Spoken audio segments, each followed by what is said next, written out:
April 8ஆம் தேதி பங்குனி 26ஆம் தேதி திங்கட்கிழமை பஞ்சாங்கம். சூரிய உதயம் காலை 6:03.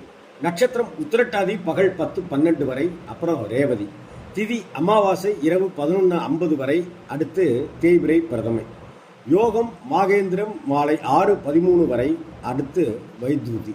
கரணம் சதுஷ்பாதம் மதியம் 1:35 வரை, பிறகு நாகவம் இரவு 11:50 வரை, அடுத்து கிமிஸ்துக்னம்.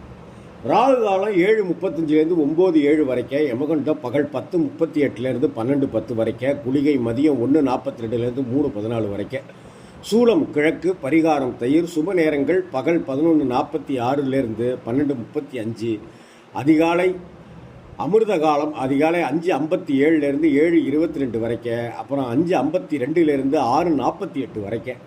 சந்திராஷ்டமம் சிம்மராசி மொத்தத்துக்குமே சந்திராஷ்டமம் தான், கவனமாக இருங்க. இன்னைக்கு அமாவாசை, சோமவார விரதம்.